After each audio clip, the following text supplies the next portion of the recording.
Morning दोस्तों, नमस्कार। Bhupesh Anand, lecture number 7, financial ratios, chapter number 19। बेटे we have already delivered, I have already delivered. मैंने आपके साथ 6 लेक्चर्स फाइनेंशियल रेशियोज के आपको बहुत कुछ बताने की कोशिश की, and today is the 7th lecture. मैं आज पहले वो सभी लेक्चर्स का एक बार हल्का सा रिकैप करूंगा और कुछ नई बातें सिखाऊंगा जो फाइनेंशियल रेशियोज में भी रह चुकी हैं। आप कैप्लन भी अपना निकाल लीजिए, बिकॉज मैं आपको कैप्लन से भी दिखाने वाला हूं, बीपीबी से भी दिखाने वाला हूं that the how they have presented the ratios in their own study text. तो भूपेश आनंद आज आपके सामने खड़ा है।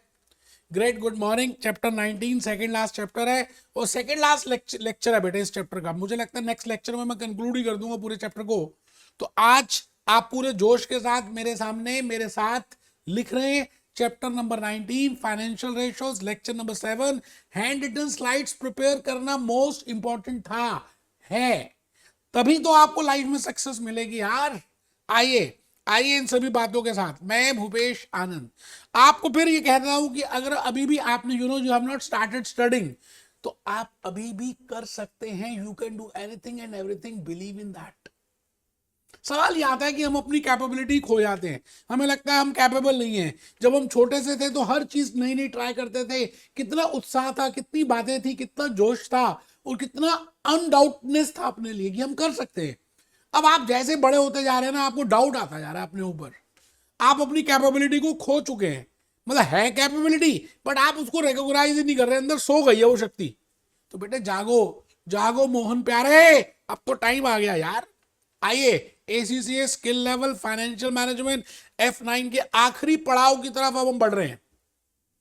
चैप्टर 19 के आखिरी पड़ाव, फिर चैप्टर 20 लास्ट खत्म।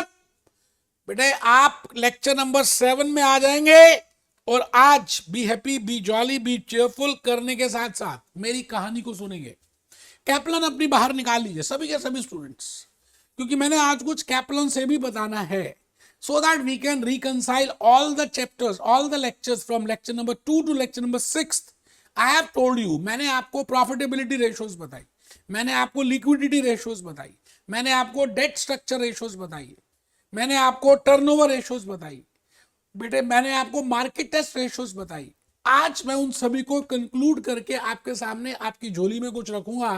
तो फर्स्ट पॉइंट इज, आप सभी अपना पहले कैप्लन ओपन कर दें और कैप्लन में सबसे पहली बात जो मैंने आपके लिए मेंशन की है, आप शायद पता भी नहीं आपको बेटे, मैंने सबसे पहली बात रखी थी that this is a graph as per Kaplan people.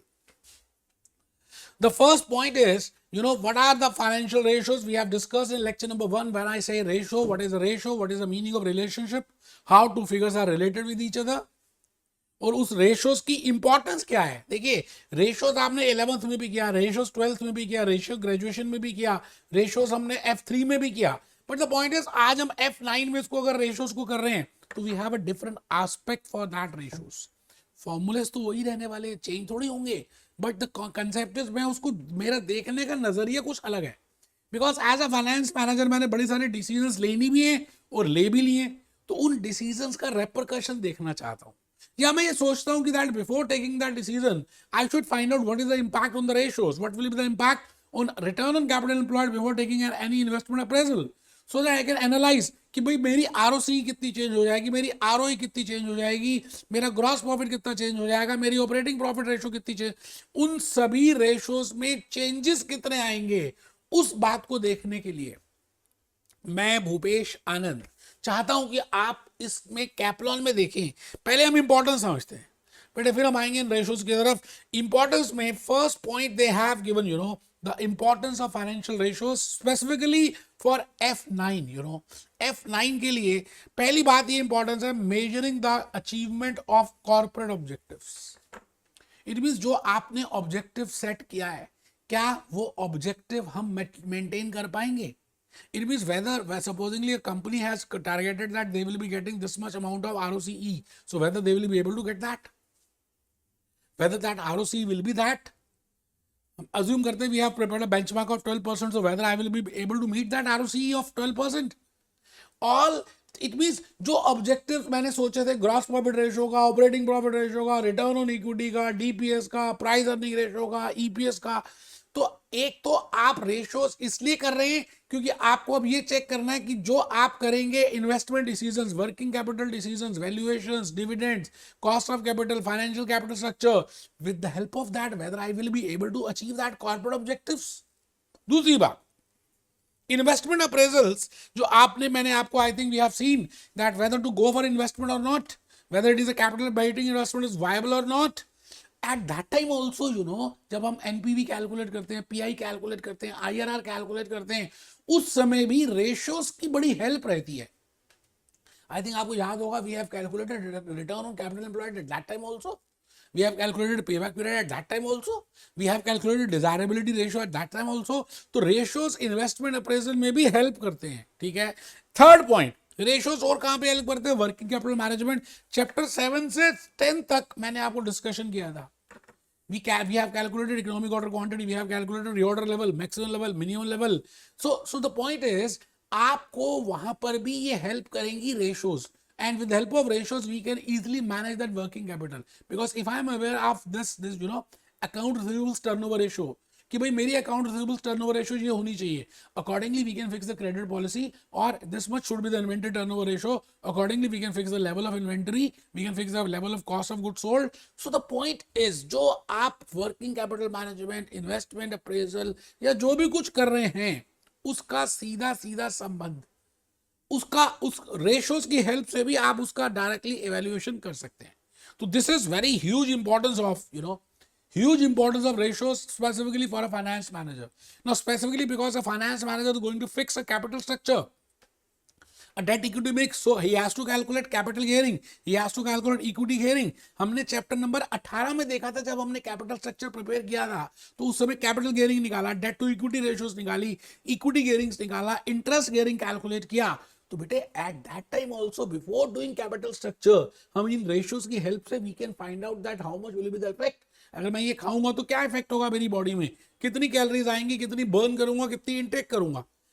It means these ratios plays a very important role. और बेटे चैप्टर नंबर 20 हमने नेक्स्ट चैप्टर जो लास्ट चैप्टर है उसका नाम है बिजनेस वैल्यूएशन, वो भी करना है। उस बिजनेस वैल्यूएशन में भी ratios का very important role है, because I can calculate the value of a business, I can calculate the value of a pen, I can calculate the value of equity share, I can calculate the value of a bond. मैं इस दुनिया में किसी भी चीज की value निकाल सकता हूं, बट उस वैल्यूज को निकालने में भी रेशियोज बड़ी मददगार होंगी। It means as a finance manager, ratios plays a very important role in in analyzing and in taking the decisions. तो ये बातें इन्होंने मेंशन कर दी, जो बातें मैंने बोली हैं।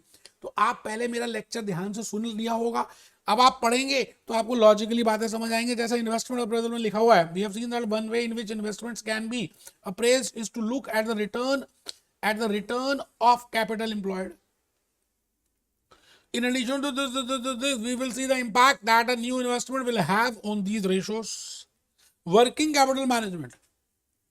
It means I can, while managing the working capital, while managing the inventory, while managing the account receivables, it plays a very important role. So these ratios are vital for the managers to able to inform decisions.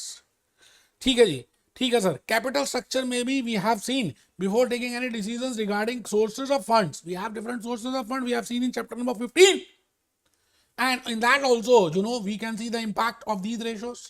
कहने का मतलब है these ratios are very important and they play a very important role.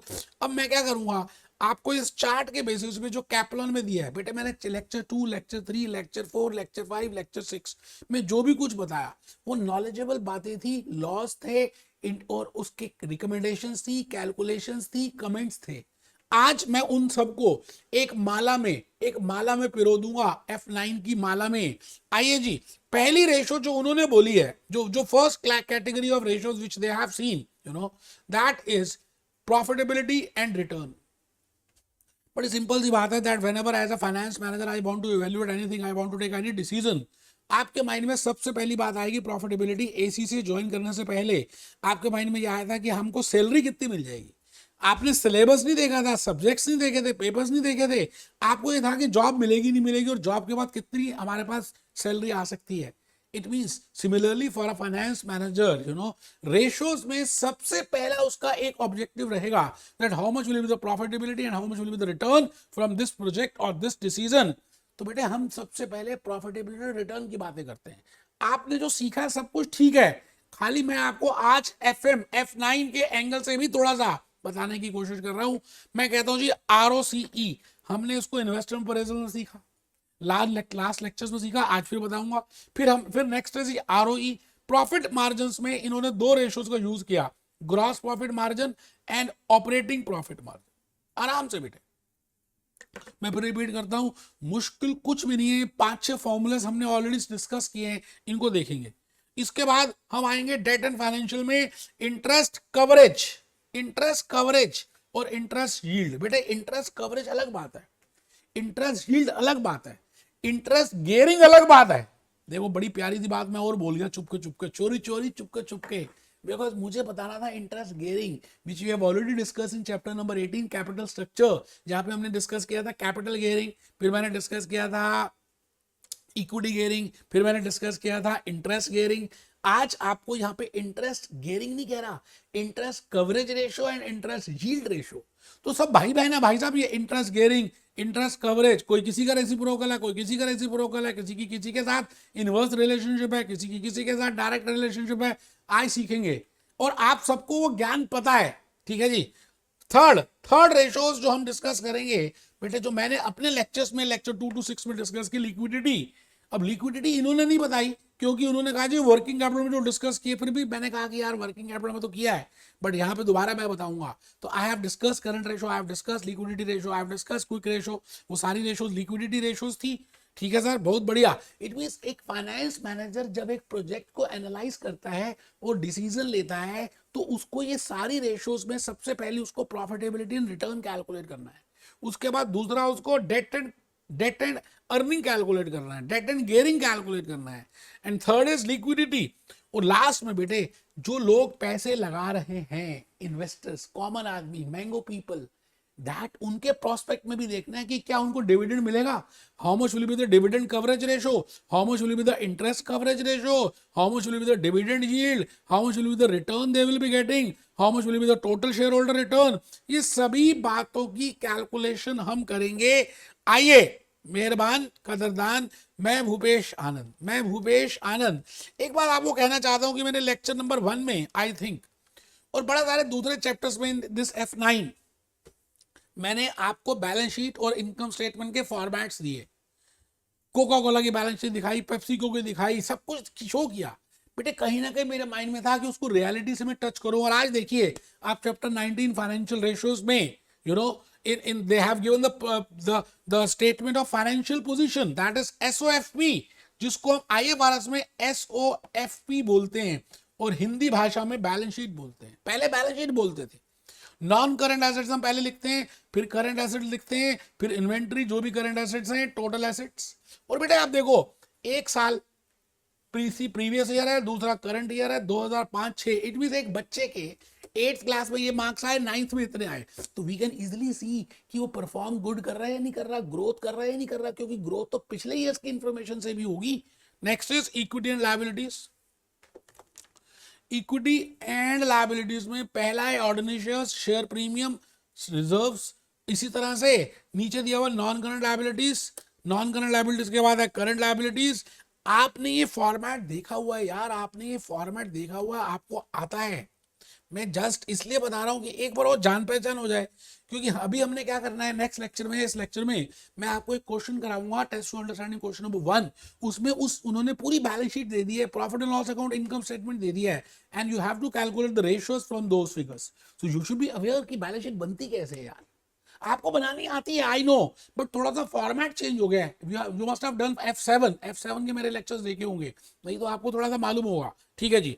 Revenue, cost of good sold, this is gross profit. अब देखो this is gross profit, this is operating profit, इसको बोलते हैं EBIT। फिर इंटरेस्ट लेस कर दें तो इसको बोलते हैं अर्निंग बिफोर टैक्स, फिर टैक्स लेस कर दें तो इसको बोलते हैं अर्निंग आफ्टर टैक्स, फिर डिविडेंड लेस कर दें, या इसको ऐसे भी बोल सकते हैं profits available to equity share holders. Share price, और शेयर प्राइस के बाद मार्केट वैल्यू, फिर इंडस्ट्री की पी रेशो। अभी हम देखेंगे कैटेगरीज ऑफ रेशोस में। मैं भूपेश आनंद आज आपके सामने होश में खड़ा हूं, और 4 रेशोस की कैटेगरीज जो ACCA, कैप्लॉन, F9, BBB ने दी है, हम उसको देख रहे हैं और सारी रेशियोज हम डिस्कस कर ही चुके हैं। प्रॉफिटेबिलिटी एंड रिटर्न, क्योंकि एक फाइनेंस मैनेजर की नजर से हम उसको उस we want to find out, we want to analyse a project, ठीक है जी। सो इसके लिए हमें क्या क्या कंपलसरी है वो रेशियोज को निकाल रहे हैं। तो पहली है प्रॉफिटेबिलिटी एंड रिटर्न, जिसमें पहली है उसकी first ratio is return on capital employed. When I से रिटर्न ऑन कैपिटल एम्प्लॉयड, तो कैपिटल एम्प्लॉयड क्या होती है, जो आपने पूंजी लगाई, पूंजी मतलब टोटल पैसे जो लगाए। अच्छा, कैपिटल एम्प्लॉयड को निकालने के दो अप्रोचेस है, मैं अभी बताऊंगा। Capital employed can be calculated by two approaches. अभी हम देखेंगे कि what are those two approaches जिसकी हेल्प से हम कैपिटल एम्प्लॉयड निकाल सकते हैं। वैसे आप समझ लीजिए, this is EBIT, EBIT, profit before interest and tax. This is operating profit, operating profit मतलब जो प्रॉफिट धंधे से हुआ उस धंधे के प्रॉफिट को बोलते हैं operating profit. Earning before interest and tax upon capital employed. Capital employed का मतलब है टोटल पूंजी कितनी लगाई। अच्छा, कैपिटल एम्प्लॉयड को निकालने के लिए मैं बच्चों को जनरली कहता हूं कि भाई साहब आप क्या करो, आप एक छोटी सी बैलेंस शीट बनाया करो, ऊपर लिखो equity and non current liabilities, यहाँ पे लिखो करंट लायबिलिटीज, यहाँ पे लिखो करंट एसेट्स, यहाँ पे लिखो नॉन करंट एसेट्स। ये छोटी बैलेंस शीट है। अच्छा, इस छोटी सी बैलेंस शीट की हेल्प से आप इजीली कैलकुलेट कर सकते हो। एक तो ये अप्रोच लग सकती है asset approach, non current assets plus current minus current liabilities, और I can say non current asset plus working capital. और दूसरी अप्रोच लग सकती है शेयर होल्डर्स फंड या equity plus non current liabilities. Answer same आएगा, अभी हम क्वेश्चन करके देखेंगे। आप ये बताइए जी, ROCE का फॉर्मूला हमने पहले भी डिस्कस किया था जब हमने इन्वेस्टमेंट अप्रेजल किया था, स्टिल हम कर रहे हैं तो ये थोड़ा सा बताऊंगा। ये देखिए जी, अप्रोच नंबर 1, अप्रोच नंबर 2 दे दी उन्होंने, और उसके बाद इलस्ट्रेशन 1 कर दिया है। अभी हम क्वेश्चन करेंगे। ROCE is very easy, we can easily calculate. और ROCE से थोड़ा सा और रिलेशनशिप भी आता है। देखिए जी, ROC वैसे उसको बोलते हैं due point analysis, because due point analysis F9 वालों ने ये वर्ड ही मेंशन नहीं किया, तो मैं ड्यू पॉइंट एनालिसिस में ऐसा कराता हूं। Return on capital employed is equal to profit before, इसको हम ये भी कह सकते हैं profit before interest and tax upon capital employed. यही है ना फॉर्मूला। तो अगर हम इसको ऐसे देखें, when assessing the companies written on capital employed often broken down, इसकी अगर हम ब्रांचेस बनाएं तो net profit upon capital employed की एक ब्रांच ये बन गई। भाई हम ये भी तो कह सकते हैं रिटर्न अपॉन कैपिटल एम्प्लॉयड, तो रिटर्न का मतलब है net profit, net profit upon capital employed. तो नेट प्रॉफिट का फॉर्मूला क्या है, हमने सीखा है, नेट प्रॉफिट अपॉन सेल्स। और कैपिटल टर्नओवर का फॉर्मूला क्या है, सेल्स अपॉन कैपिटल एम्प्लॉयड। तो बेटे हम उसको अगर गुणा कर दें तो net profit sales, sales cut गया तो ऊपर वही बचेगा return on capital employed, that is net profit upon capital employed. अच्छा, नेट प्रॉफिट की भी ब्रांचेस अगर हम बनाए तो gross profit ratio, operating profit ratio, gross profit ratio minus operating cost ratio है बेटा। मतलब ग्रॉस प्रॉफिट में से अगर हम ऑपरेटिंग कॉस्ट लेस कर दें तो बैलेंसिंग फिगर नेट प्रॉफिट आएगी। तो ग्रॉस प्रॉफिट रेशो होती है gross profit upon sales 200, operating ratios होती है operating cost other than cost of good sold upon sales 200, या एक्सपेंसेस, इसको कह सकते हैं ऑपरेटिंग एक्सपेंसेस अपॉन सेल्स। तो ये देखो जी, ये देखो ना, इसमें से अगर लेस करें तो ऑटोमेटिकली नेट प्रॉफिट ही आता है। इसी तरह से कैपिटल एम्प्लॉयड में हम एक रेशो निकाल सकते हैं, working capital turnover. Working capital turnover में हम कह सकते हैं sales upon this and sales upon non current assets. मेरी बात आप समझ रहे हैं, working capital turnover, asset working capital turnover. अच्छा, किसी भी टर्नओवर में न्यूमरेटर सेल्स होता है और डिनोमिनेटर में वो होता है, वी हैव ऑलरेडी सीन। ठीक है सर, बहुत बढ़िया। तो return on equity measures how much profit. अच्छा, ये बात समझ आ गई सबको, रिटर्न ऑन कैपिटल एम्प्लॉयड समझ आ गया बेटा। रिटर्न ऑन कैपिटल एम्प्लॉयड एक बड़ी इंपॉर्टेंट रेशियो है जो F9 के फाइनेंशियल मैनेजमेंट में बार बार पूछ रहे हैं। मैंने कहा जी, रिटर्न ऑन कैपिटल एम्प्लॉयड का वैसे नॉर्मल फॉर्मूला अगर हम देखें तो that is EBIT upon capital employed है, या रिटर्न अपॉन कैपिटल एम्प्लॉयड है। उसको ब्रेक करने के लिए हम लिख सकते हैं net profit upon capital employed. Net profit upon capital employed, return on capital employed के लिए if we multiply net profit ratio into asset turnover ratio, that is I can calculate return on capital employed. ठीक है, यहां तक तो बात समझ आ रही है। ठीक है सर। रिटर्न ऑन इक्विटी, बेटे इक्विटी का मतलब होता है शेयर होल्डर्स फंड, इसका मतलब equity share capital plus reserves and surplus. मैं ये कहता हूं एक कॉर्पोरेट एंटिटी आर्टिफिशियल पर्सन है, जो भी सब कुछ हम सबको दे देते हैं, बाकी जो बच जाता है वो किसको मिलता है, रिटर्न किसको मिलता है बेटा, इक्विटी शेयर होल्डर्स को। इट मीन्स प्रेफरेंस डिविडेंड को देने के बाद, इंटरेस्ट ऑन बॉन्ड्स को देने के बाद, टैक्स वालों को टैक्स देने के बाद जो लास्ट में बच गया, दैट बचा खुचा इज फॉर लड़का एंड लड़की. I think I have given you example at the time of chapter number 15 that what I mean bye return on equity. So the point is return on equity is equal to profit after tax. It means ये वाली figure आ गई, profits available to equity shareholders, profits available to equity shareholders upon equity, that is equity ordinary share capital plus reserves into 100. ठीक है sir. And when there is no profit preference shares, तो बेटे फिर profit after tax और profit available to equity holder same होंगे. अभी मैंने वैसे अलग से टेस्ट योर सेल्फ अंडरस्टैंडिंग में करा भी दिया है, और ये पहले भी बताया था जब मैंने प्रॉफिटेबिलिटी स्टेटमेंट बनाई थी, और आपको बताया जी हम सबसे पहले ग्रॉस प्रॉफिट कैलकुलेट करते हैं, फिर ईबीआईटी निकालते हैं, फिर अर्निंग बिफोर टैक्स निकालते हैं, फिर अर्निंग आफ्टर टैक्स निकालते हैं. ये बातें पहले भी बताई थी यार. फिर उसके बाद प्रेफरेंस डिविडेंड लेस करके profits available to equity share holders करते हैं. ये सब करते हैं ना, पता तो है ही आपको. ठीक है sir. Return on employed, return on equity similar to return on capital employed except this. अभी हम क्वेश्चन करेंगे तो ज्यादा समझ आ जाएगा, कोई टेंशन मत लें आप. बिल्कुल मैं सब कुछ एक्सप्लेन करूंगा, बताऊंगा. मैं आ गया जी प्रॉफिट मार्जिन्स में. मतलब पहली रेशियो ये profitability and returns. Profit margin में उन्होंने कैलकुलेट किया gross profit margin, that is gross profit ratio. We have already discuss in lecture 2 to 6 के बीच में हमने डिस्कस किया. Gross profit upon sales into 100. Operating profit margin EBIT, बेटे धंधा, धंधों से कितने पैसे कमाए, EBIT upon sales into 100, that is operating profit. A comparison of these two ratios वो देख लेंगे. अभी रेशियोज कैलकुलेट नहीं कर रहे, हम कैलकुलेट करेंगे उस समय, कोई टेंशन वाली बात है नहीं. फिर हमने किया था जी debt and gearing, second classification. यहां पर है डेट एंड गियरिंग. डेट मतलब डेट टू इक्विटी, मतलब कैपिटल गियरिंग, मतलब इक्विटी गियरिंग, मतलब इंटरेस्ट गियरिंग. और डेट एंड गियरिंग, यहां पर डेट एंड गियरिंग है. उसके अलावा भी हम दो रेशियोज और कैलकुलेट करेंगे. One is interest coverage and second is interest yield ratio. क्योंकि डेट का मतलब है फिक्स कमिटमेंट, आपको इंटरेस्ट कंपल्सरी देना ही देना है, फिक्स चार्ज है. ठीक है, तो एक बार देख लेते हैं क्या क्या इन्होंने मेंशन किया. Ratios that look at debt and gearing are this they will be this potential investors. The basic calculation of operating gearing we have already discussed. operating leverage और financial leverage हमने किया था. फिर कैपिटल गियरिंग मैंने कराया था. कैसे कराया था, डेट अपॉन टोटल कैपिटल. फिर इक्विटी गियरिंग कराया था, debt upon equity. We have already discuss. हाँ, कुछ रेशियोज डिस्कस नहीं की थी, वो मैं करा रहा हूँ. इंटरेस्ट कवरेज मतलब आप कितने प्रॉफिट्स कमा लेते हैं, जिससे कि जो प्रॉफिट जो आप इंटरेस्ट देना है उसको हम कितने नंबर ऑफ टाइम्स पे कर पाएंगे, you know. So that is interest coverage. तो इंटरेस्ट कवरेज में फॉर्मूला क्या है, earning before profit before debt interest and tax. Because interest is paid on, interest कब देते हैं, ईबीआईटी के ऊपर देते हैं. तो ईबीआईटी अपॉन इंटरेस्ट. देखो बड़ा लॉजिकल है जी. आप ये बताओ ना, जब आप इंटरेस्ट देते हो, यहाँ देखो ना, यहाँ पे देख लो भले, यहाँ देखो मैं आपको इनकम स्टेटमेंट बना कर दिखाता हूँ जो इन्होंने मेंशन दे हैव गिवन. ये देखो बेटा, ये है ना profit earning before interest and tax, ये है ना ईबीआईटी. इसी में से तो इंटरेस्ट देते हैं. तो इंटरेस्ट कवरेज का फॉर्मूला क्या बना, ईबीआईटी अपॉन इंटरेस्ट. सिंपल सा कंसेप्ट, ज़्यादा कुछ मुश्किल है नहीं. तो मैंने यहाँ पर इसको ये भी रिलेट कर दिया.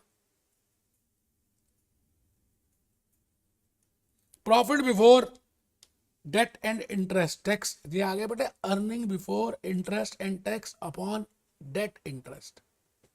सो interest coverage is a measure of adequacy. वो आप देख सकते हैं कि इंटरेस्ट कवरेज का मतलब है जितना ज्यादा आप नंबर ऑफ टाइम्स होगा बेटर इट इज. अच्छा, we have calculated interest gearing. तो यहां पे लिखा हुआ है interest coverage ratio is inverse of interest gearing. हमने वहां पे इंटरेस्ट गियरिंग किया था और वहां पे लिखा था debenture interest upon upon EBIT. जब हमने गेयरिंग किया था चैप्टर नंबर 18, याद है कैपिटल स्ट्रक्चर में, तो यहाँ पर ये बात इन्होंने लिखी है, which is very important for your multiple choice questions also as well as subjective type questions, that interest gearing ratio and interest coverage ratio they have a inverse relationship. उसको भी अभी हम देख लेंगे, ये क्वेश्चन करेंगे यार, अपने आप को टेंशन नहीं। लिक्विडिटी रेशियोज मैंने आपको सारी कराई हैं, इन्होंने नहीं करी की, उन्होंने कहा जी वही वाली हैं जो पहले डिस्कस की थी, इसलिए we have already discussed at lecture 2 to 6। और लास्ट रेशियोज जो उन्होंने लिए हैं उसका नाम है investors ratio, because whenever I want to get a capital structure, I want to raise the funds through equity और debt, I have to see that what are their expectation of the investors. तो मुझे investors के point of view से भी देखना पड़ेगा, और investors के पॉइंट ऑफ व्यू से दो चीजें हैं, एक डिविडेंड और एक जो बचा खुचा, that how much amount total return I am getting, because some companies are not paying dividend. So when I say dividend, I mean first point, the first ratio which I will generally calculate is DPS, and we have covered in market test ratios. नाम change कर दिया market test, लेकिन आप investors return में logic तो same ही है, dividend per share. This is not Delhi public school, this is dividend per share. एक share के ऊपर कितना डिविडेंड है, इसको निकालने के वैसे दो तरीके हैं, हमने जो डिस्कस किए थे। डिविडेंड पे आउट रेशियो पता हो और अर्निंग पर शेयर पता हो, तो dividend pay out ratio into earning per share को मल्टीप्लाई कर दें तो आपके पास डीपीएस आ जाएगा। अच्छा, इसको निकालने का दूसरा फॉर्मूला भी है, आपको पता हो टोटल डिविडेंड इतने और टोटल नंबर ऑफ शेयर्स इतने, तो total dividend upon total number of shares कर दे तब भी एक शेयर का डिविडेंड आ जाएगा। तो बड़ा ईजी है जी, हम करके देखेंगे, टेंशन नहीं लेनी। डिविडेंड कवर, जैसे अभी हमने इंटरेस्ट कवर किया वैसे ये डिविडेंड कवर है। आप ये बताइए डिविडेंड कौन से प्रॉफिट से देते हैं, प्रॉफिट आफ्टर टैक्स से देते हैं, तो profit after tax upon dividend, dividend cover. Dividend yield, the relationship between dividend per share and the market per share, we have already discuss. ROE हमने डिस्कस कर लिया, आरओई अर्निंग पर शेयर। वैसे मैं EPS आज बताने वाला हूं, आज के लेक्चर में, लेक्चर 7 में ही, अभी थोड़ी देर के बाद मैं अर्निंग पर शेयर बताऊंगा। वैसे ईपीएस का मतलब होता है total profits, earning per share means total available profits available to equity holders divided by number of equity shares. ठीक है जी। और उसके बाद मैं मोहब्बत कैलकुलेट करूंगा किस किस के बीच में, मार्केट प्राइस पर शेयर के बीच में और अर्निंग पर शेयर के बीच में, इन दोनों के बीच में मोहब्बतें निकालूंगा, and that will be this earning per share. वैसे तो बेटे मैंने जो एक्सप्लेनेशन देनी है, इतनी ब्यूटीफुल एक्सप्लेनेशन है ईपीएस की कि मैं क्या बताऊं, फिर भी स्टिल हम यहां देखेंगे EPS is equal to earnings और profits available to equity holders divided by number of equity shares. ठीक है सर, बहुत बढ़िया, ये सब देख लेंगे, आपको सब पता है, अभी मैं एक्सप्लेन वैसे भी करने वाला हूँ। और मोहब्बत निकालेंगे जब price earning, we have already discuss market ratios में, इसको भी डिस्कस किया। और फिर मैं आ गया जी आपके सामने डिविडेंड पर शेयर, और लास्ट में dividend cover, profit to ordinary share holders upon dividend, interim plus final. तो आपको ये सब पता ही है, डिविडेंड यील्ड भी पता है। मैं लास्ट पॉइंट में आ गया जी टोटल शेयर होल्डर्स रिटर्न। मतलब एक शेयर होल्डर ने, इक्विटी शेयर होल्डर ने, कॉमन स्टॉक होल्डर ने ये शेयर लिया तो उसको टोटल रिटर्न कितना होगा, एक तो capital gain plus revenue gain plus जो उसने पूंजी लगाई इन्वेस्टमेंट, तो डिविडेंड कितना मिला और कैपिटल कितनी मिली, और बिगिनिंग में उसने कितने पैसे लगाए थे पूंजी। You getting my point? तो revenue profits plus capital profits upon investment, revenue profits plus capital profits upon investment in 200 is equal to total shareholders return. दोस्तों मैं रिपीट करता हूं, सच कहता हूं, आपको मैंने सब कुछ बताया, सिर्फ आज आपके सामने वो मैंने सारी बातें आपके सामने उस चैप्टर के ओपन कर दी, आपको लॉजिकली सब कुछ पता था। अर्निंग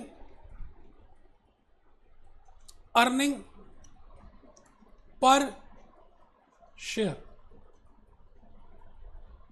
इसका मतलब एक शेयर के पीछे अर्निंग पर शेयर, मैं फिर रिपीट करता हूं जी, अर्निंग पर शेयर, एक शेयर के पीछे की earning, it means, no doubt we are talking for common stock holders, it means how much is total earnings available to common stock holders. How much is total earnings available to common stockholders divided by number of common stock holders. आराम से बेटे, आराम से, कोई जल्दी है ही नहीं। मैं आपके सामने खड़ा हूं, मैं हेडिंग लिख चुका हूं अर्निंग पर शेयर।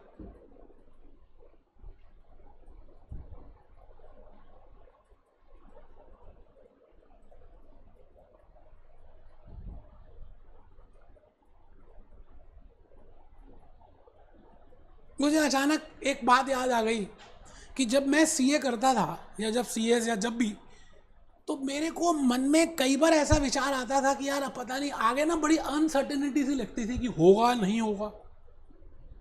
अच्छा हो भी गया तो उसके बाद जॉब लगेगी नहीं लगेगी, ऐसी बड़ी सारी बातें मन में आती रहती थी। और मैं क्या करता था, उनको सभी बातों को ना डायरी में लिख देता था। अच्छा जैसे ही मैं लिखता था और ये कहता था कि मैं डिस्कस बाद में करूंगा, पहले पढ़ लेता हूं, तो फिर वो आनी बंद हो जाती थी। तो बेटे आपके मन में भी ऐसी अनसर्टेनिटीज 101% आएंगी। कोई बच्चा सोच रहा होगा ऐसे सीएम में कर रहे हैं, कोविड हो गया थर्ड वेव में तो मरा जाएंगे, क्या फायदा। बेटे ऐसा हो सकता है, all uncertainties can be there, but कहते हैं जब मन में विश्वास हो ना, तो आप क्या करें, उन सभी बातों को जो आपके मन में आती हैं एक डायरी में लिख दिया करें, एक कागज में लिख दें कि भाई पहले मैं पढ़ लूं उसके बाद डिस्कस करूंगा, पहले ये पेपर दे दूं फिर देखूंगा। तो फिर वो बार बार आनी बंद हो जाएंगी। इस बात को आप करके देखना, फिर मुझे बताना। मैं भूपेश आनंद हूं, मैं आपसे ये कह रहा हूं, I want to tell you that how we can calculate basic EPS, and basic EPS is one of the market ratio, and this is the third ratio, because once I am aware that this is the EPS, then I can relate it with market price, and that will be named as price earning ratio. So I want to find out price earning ratio. उसके लिए मैं पहले EPS calculate करूंगा, और EPS दो होती है। आज तो मैं खाली बेसिक ही बता रहा हूं, नेक्स्ट लेक्चर के 2 लेक्चर्स में 10A और 10B में मैं आपको डाइल्यूटेड EPS बताऊंगा। अभी देखेंगे डाइल्यूटेड, रूह अफ़ज़ा पीनी हो तो रूह अफ़ज़ा का ढक्कन खोलो, आप ऐसी रूह अफ़ज़ा पीना शुरू कर दो, बहुत अच्छी लगेगी, that is basic EPS, basic Rooh Afza. लेकिन जब आप छोटे थे, और मैं भी जब छोटा था, आज भी हमारे घर में पानी के अंदर 1 चम्मच रूह अफ़ज़ा डालते हैं, उसको मिक्स करते हैं, चीनी का घोल होता है, आपको देते हैं, that is diluted Rooh Afza. Diluted हमेशा हल्की होती है, कम होती है, छोटी होती है एज कंपेयर टू बेसिक। देखेंगे, सब देखेंगे बेटे, मैं आपसे कह रहा हूं ना, आज आपने अटेंटिव होकर बैठना बस। तो हेडिंग लिख लीजिए, earning per share, how much is the total earnings available to common stock holders. अब आप इनकम स्टेटमेंट बनाते हैं, है ना, इनकम स्टेटमेंट में आप सेल्स लिखते हैं, कॉस्ट लिखते हैं, ग्रॉस प्रॉफिट कैलकुलेट कर लेते हैं, उस ग्रॉस प्रॉफिट में से आप ऑपरेटिंग एक्सपेंसेस लेस करते हैं, फिर आप यहाँ पर ईबीआईटी कैलकुलेट कर लेते हैं, फिर ईबीआईटी में से आप इंटरेस्ट लेस करते हैं, अर्निंग बिफोर टैक्स आ जाता है, फिर टैक्स लेस करते हैं, अर्निंग आफ्टर टैक्स आ जाता है। अब इस अर्निंग आफ्टर टैक्स में से आप प्रेफरेंस डिविडेंड देते हैं, तो लास्ट में जाकर जो बचता है इसको देते हैं। It is named as earnings available to common stock holders. आराम से बेटे, जैसे किसी के विवाह में आप कभी गए हो, लड़के और लड़की की विवाह में उनकी वजह से सारे बाराती जाते हैं, खाना खाते हैं। अगर लड़का और लड़की ना मानते तो बाराती वहां ना जाते, मतलब वो विवाह के लिए ना मानते, they are not ready for the marriage, तो बेटे कोई जाता नहीं, कोई होता नहीं, ना बचता गांव, ना आते लुटेरे। ये तो लड़के और लड़की की वजह से वहां पर गांव बसा, बाराती आए, उन्होंने खाना खाया। अब आप देखिए, किसी की विवाह में अगर आप कभी गए हो, लड़के और लड़की को सबसे लास्ट में खाना मिलता है, सब बाराती खाना खा के चले गए, स्नैक्स खाया, मेन मेन्यू खाया, डांस किया, नाचे, माउथ फ्रेशनर खाया और घर चले गए। आखिरी में एक लड़के को बुलाते हैं, लड़की को बुलाते हैं, जिनकी वजह से सबने खाना खाया, और यहां बैठ जाते हैं रिश्तेदार, और यहां पे खड़ा कौन हो जाता है, वीडियो कैमरे वाला। वो कहता है आप इनको खाना खिलाओ, इनको कहता है आप इनको खाना खिलाओ। उस दिन लड़की कम खाती है क्योंकि उसने बड़ा ज्यादा फेशियल किया होता है, होठ ही नहीं खुलते बेटे। एक ही दिन लड़की नहीं बोलती, उसके बाद खाली लड़की बोलती है, कोई नहीं बोलता। अब चांस की बात है, इतना मेकअप किया होता है कि वो मुंह खुल ही नहीं पा रहा। मेरी बात आप समझ पा रहे हैं? मैं आपसे क्या कह रहा हूं, मैं आपसे कह रहा हूं, मान लेते हैं इनका नंबर आते आते 5 चपातियां बची। अब खाने वाले कितने? 5। एक चपाती इसको मिलेगी, एक इसको मिलेगी, एक इसको, एक इसको, एक इसको। अच्छा चलो 6 है तो मैं मान लेता हूं 6 चपातियां बची, एक इसको।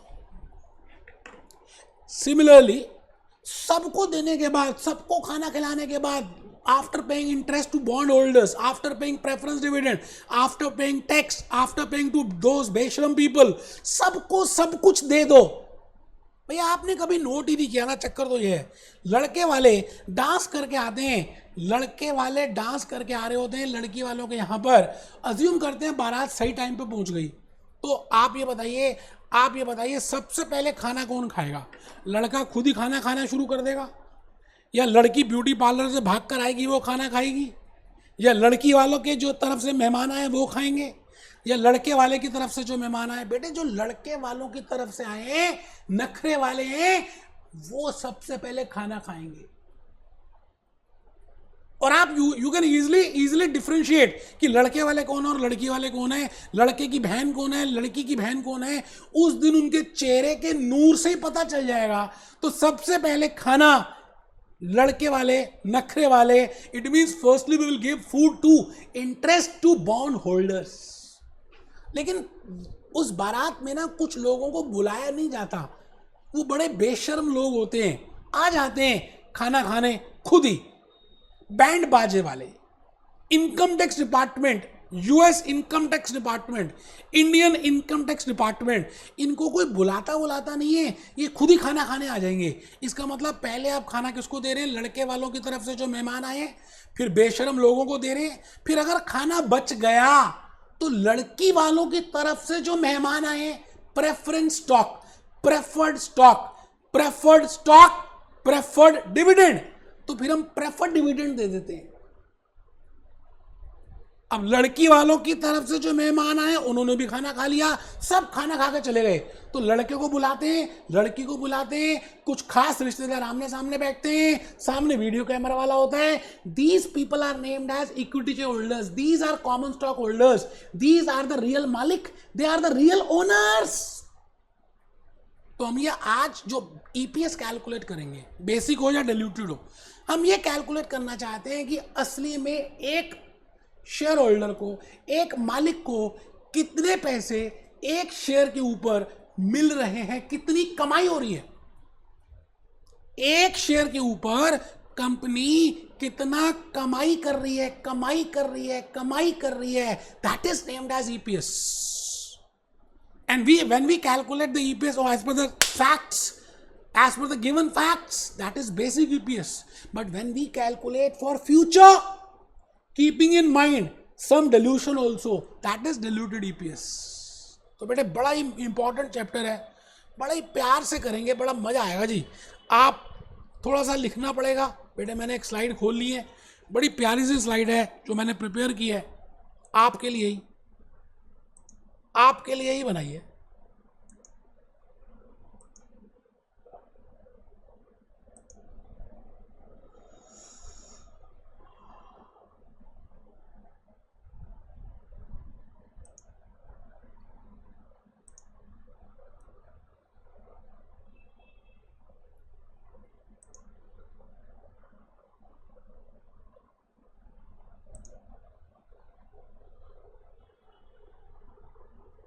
आराम से बैठे,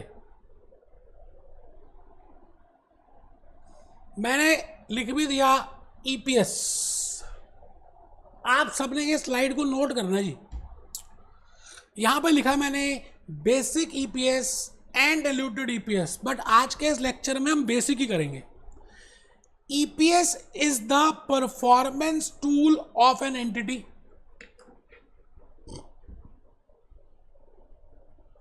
EPS is the performance tool of an entity. EPS is the performance tool of an entity. इसका मतलब किसी एंटिटी की परफॉर्मेंस देखनी हो, जैसे किसी स्टूडेंट की परसेंटेज, उसकी एजुकेशन का परफॉर्मेंस देखना हो, तो हम क्या करते हैं, उसके कितने परसेंटेज मार्क्स आए 12th में, 10th में, we calculate that and we will get an idea that how much percentage और how he is performing in his studies. Similarly, if I want to find out the performance of Fortune 500 USA companies, I will find out how much is the EPS which Amazon is doing, how much is the EPS which Apple Computers is earning, how much is the EPS which Coca-Cola is earning. So I can easily find out their performance. तो मैं EPS भी निकाल सकता हूँ और उससे performance देख सकता हूं, बट मेरा इस रेशो में, ऑब्जेक्टिव मार्केट रेशो में कुछ अलग है, वो अभी हम देख रहे हैं. आप लिखिए पहले, earning per share is a performance tool. It is a performance tool of an entity. It is reported for, एक बात को और समझना है, कॉमन स्टॉक और ऑर्डिनरी स्टॉक. अमेरिका में, इंडिया में हम बोलते हैं इक्विटी शेयर होल्डर्स, अमेरिका में बोलते हैं कॉमन स्टॉक होल्डर्स और ordinary stock holders. EPS can be of two types. बेटे फोटो बनानी है, बड़ी मेहनत से बनाई है मैंने slide. Basic EPS and diluted EPS. No doubt आज हम बेसिक करेंगे, बट फिर भी एक फोटो बनानी तो पूरी बनाएंगे ना बेटे. Basic EPS and diluted EPS. Basic में लिखा मैंने, it is in relation to simple capital structure. अब आपको माइंड में आ रहा होगा what is simple and what is complex, अभी देखेंगे. ऑप्शंस हमने डेरिवेटिव्स किए थे, इंप्लॉय स्टॉक ऑप्शन किया था, कॉल ऑप्शन, पुट ऑप्शन भी किया था, कन्वर्टेबल डिबेंचर्स किए थे, कन्वर्टेबल बॉन्ड्स किए थे, सब देखेंगे. अभी आप टेंशन में मत आओ, आप पहले फ्लो चार्ट बनाओ. ऊपर लिखो EPS can be of two types, basic EPS, diluted EPS. Basic के नीचे लिखो in relation to simple capital structure, no dilutive securities. Now what I mean by dilutive security, वो मैंने नीचे लिख दिया है. It means non-convertible debentures, non-convertible preferred stock. इसका मतलब ऐसे डेट जो कन्वर्ट नहीं हो सकते, जो अपना रंग नहीं बदल सकते, जो स्टॉक में भविष्य में कन्वर्ट नहीं हो सकते, ऐसे प्रेफर्ड स्टॉक जिनको हम कन्वर्ट नहीं करेंगे, those are named as non dilutive. और बेटे एक बात मैं बता दूं, बेसिक ईपीएस और डिल्यूटेड ईपीएस में जो मेथड मैं बता रहा हूं ना, आपने उसी को फॉलो करना है. इतना इजी मेथड है कि आप जो मर्जी, जैसा मर्जी क्वेश्चन कर लेना इस दुनिया का. भूपेश आनंद जो मेथड बताएगा, आपने अगर फॉलो कर लिया, ऐसे होगा बेटा. अभी क्वेश्चन भी कराऊंगा. चलिए यहां लिखिए, diluted EPS in relation to complex capital structure, dilutive securities, options, warrants, convertible securities. Formula तो लिख ही चुके हैं बेटा, डिल्यूटिव लिख लो, नहीं तो फिर देखो मैं आगे चल रहा हूँ ना, स्लाइड आपको मिली भी नहीं है इसलिए कह रहा हूँ. ईपीएस दो हैं, बेसिक ईपीएस, डिल्यूटेड ईपीएस. आप बेसिक लिख चुके हैं, डिल्यूटिव लिख रहे हैं in relation to complex capital structure. Basic में था सिंपल कैपिटल स्ट्रक्चर, डिल्यूटिव में कॉम्प्लेक्स कैपिटल स्ट्रक्चर. और उसमें डिल्यूटिव सिक्योरिटीज हैं, मतलब उसमें कन्वर्टेबल प्रेफर्ड स्टॉक है, कन्वर्टेबल डिबेंचर्स हैं, वारंट्स हैं, ऑप्शंस हैं, है ना. तो उनको बोलते हैं हम. ये आज के लेक्चर में वैसे भी नहीं कर रहे हम, 10B और 10A और 10B में करेंगे. आज लेक्चर 10 है. बेसिक ईपीएस का फॉर्मूला बड़ा सिंपल सा है जी, profits available for common stock holders, मतलब प्रॉफिट अवेलेबल टू लड़का एंड लड़की डिवाइडेड बाय, अब ये बात सब बड़ी इंपॉर्टेंट है, weighted average number of common stock outstanding during the year. पूरा लिखना है बेटे. बेटे वेटेड क्यों लिखा है अभी बताने जा रहा हूं. पहले फॉर्मूला तो लिख लो. Basic EPS is equal to profits available for common stock holders, profits available for common stock holders मतलब प्रॉफिट अवेलेबल टू लड़का एंड लड़की, मतलब profit paid after interest, after tax, after preference dividend, which is available for लड़का and लड़की और which is available for common stock holders, divided by number of common stock holders नहीं करेंगे, हम weighted average करेंगे। एक बच्चा कहता है वेटेड एवरेज क्यों? बेटे ऐसा भी तो हो सकता है कि फुल ईयर में कुछ शेयर्स एक पूरे 12 महीने आउटस्टैंडिंग रहे हो, कुछ शेयर्स अभी अभी एक उस कंपनी ने इशू किए हो, कुछ शेयर्स को बायबैक कर दिया हो, तो बेटे फिर तो प्रॉब्लम आ जाएगी ना। तो हम एक नंबर नहीं लेंगे ना, हम ये चेक करेंगे कितने शेयर्स 12 महीने के लिए थे, कितने शेयर्स 6 महीने के लिए थे, कितने शेयर्स 3 महीने के लिए थे, बिकॉज वो अर्निंग तो उसी के हिसाब से मिलेगी ना। ऐसा थोड़ी है कि 31 दिसंबर को लास्ट डे किसी ने शेयर्स खरीदे हो तो उसको फुल ईयर की अर्निंग दे देंगे, नहीं बेटे। मैं आपसे ये कह रहा हूं हम नंबर ऑफ शेयर्स को वेटेड एवरेज के बेसिस में कैलकुलेट करेंगे। तो पहले फॉर्मूला लिखिए जी, मैं ये एग्जांपल के थ्रू बताऊंगा। Profits available to common stock holders, profit after tax less preference dividend, and this is profits available to common stock holders. पता ही है, लिख लीजिए बेटे, बहुत मजा आने वाला है। मैं फिर कह रहा हूं, मैं इस समय मार्केट रेशोज करा रहा हूं और मैं थर्ड रेशो में आ चुका हूं जिसका नाम है ईपीएस। उसमें मैं बेसिक ईपीएस कर रहा हूं और बेसिक ईपीएस का आपने फॉर्मूला भी लिख दिया, profits available to common stock holders divided by number of share holders से नहीं करेंगे, weighted average number of common stock holder से करेंगे। मैंने अभी लॉजिक बताया कि ऐसा भी हो सकता है कि सारे शेयर्स 12 महीने आउटस्टैंडिंग ना हो, कुछ 12 महीने के लिए हो, कुछ 6 महीने के लिए हो, कुछ 8 के लिए हो। तो हम क्या करेंगे, जितने महीने के लिए वो आउटस्टैंडिंग थे उसी के बेसिस में वेट्स देंगे and we calculate weighted average number of stock holders. आइए एग्जाम्पल के थ्रू सारी बातें बता दूंगा। मैं भूपेश आनंद आज आपके सामने A to Z सारी बातें बताऊंगा। आप कैलकुलेटर बाहर निकाल लीजिए भाई साहब। एक तो मिस प्रिंटिंग है वो देख लेंगे। प्रॉफिट आफ्टर टैक्स 1 मिलियन, मैंने सीधा ही जान के ही पहले क्वेश्चन में आपको प्रॉफिट आफ्टर टैक्स ही दे दिया आपका मनोबल बढ़ाने के लिए।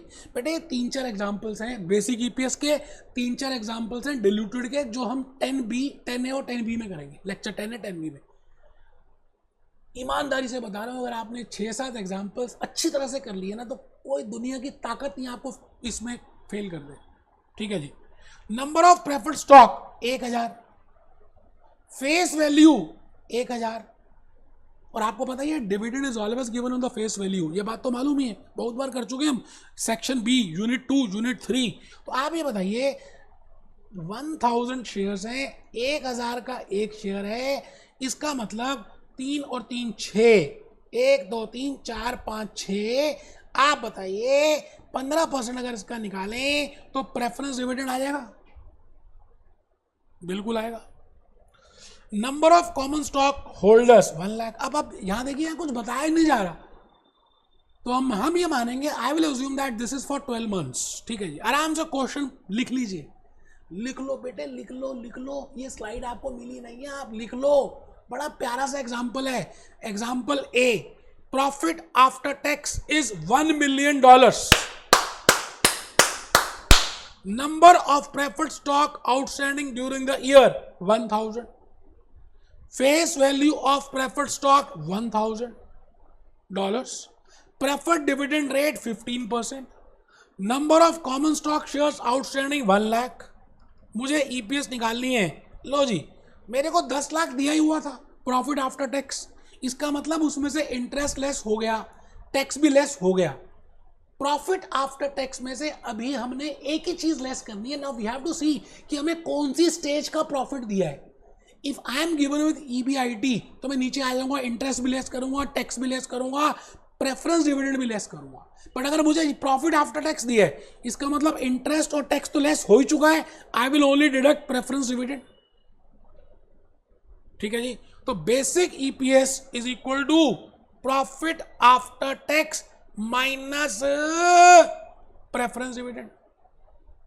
अब यहां पर because I am not given the information, so I am assuming that 1 lakh is the number of shares outstanding is weighted average number of shares, so that comes to 8.5। इसका मतलब ये कंपनी एक शेयर के पीछे 8.5 की कमाई कर रही है। कमाई फॉर 1 शेयर। आराम से बेटा, एक शेयर के पीछे $8.5 की कमाई हो रही है। इसका मतलब मैं अब चेक कर लूंगा कि लास्ट ईयर कितनी थी, अब कितनी है, whether EPS is increasing trend और डिक्रीजिंग ट्रेंड, वो भी आएगा, भी बताऊंगा। पहले आप ईपीएस को कैलकुलेट करना सीख लें। सेकंड एग्जांपल में आ जाए, profit after tax 10 lakh, number of outstanding shares 1 January 1 lakh, 1 July new issue 2 lakh. अब देखिए, मैंने जान के यहां पर एक नया कंसेप्ट डाल दिया कि आपको पता चले कि why we are calculating weighted average number, क्योंकि 1 लाख शेयर तो 12 महीने रहे हैं, तो उनकी अर्निंग ज़्यादा होनी चाहिए क्योंकि उन्होंने पैसा 12 महीने के लिए लगाया है। लेकिन 2 लाख शेयर से ऐसे हैं जो 6 महीने के लिए रहे हैं। If I assume that January to December is my accounting year as per USA companies, so it is important that I should calculate weighted average number of shares. और बेटे, वेटेड एवरेज निकालना कितना आसान है, जो 6 क्लास में आप करते आए। ये 12 महीने के लिए रहे हैं जी, ये 2 लाख शेयर्स है, 12/12, 6/12, so this will be weight, this is x, let it be wx and this will be wx। तो मैंने नीचे क्या लिखा है, there is no incidence of preference dividend. Chance की बात है कि मैंने प्रेफरेंस डिविडेंड दिया ही नहीं हुआ, इसलिए कोई प्रेफरेंस डिविडेंड अपने यहाँ थोड़ी दे देंगे। ठीक है जी, as some common shares are available for 12 months and some common shares are available for 6 months, 6 months देख लीजिए लिखा हुआ। मैंने कहा कुछ 12 महीने के लिए थे, कुछ 6 महीने के लिए थे। So we will calculate number of outstanding shares during the year. बेटे, हम उसको निकालने के लिए ये मैंने वेटेड कैलकुलेट किया है, ये x हो गया, ये w हो गया, ये wx हो गया, और यहां पर सिग्मा wx निकाल लिया, और यहां पर सिग्मा w निकाल लिया। फॉर्मूला क्या होता है, sigma wx upon sigma w, that comes to 2 lakh upon 1, that comes to 2 lakh. मुश्किल है ही नहीं, आपके मन का वहम है, मुश्किल है कुछ नहीं, सिंपल है जी। अब तो क्वेश्चन भी हो गया, क्वेश्चन हो चुका है सर, क्वेश्चन हो गया। हाँ, आप बताओ जी, कितना था प्रेफरेंस, 10 लाख, ये रहा 10 लाख डॉलर्स अपॉन 2 लाख, 3 और 2 5, 3 और 2 5, बेटे $5 बेसिक ईपीएस भी आ गया। और आपको ये भी समझ आ गया why we are calculating weighted average number and when we have to calculate weighted average. ठीक है सर।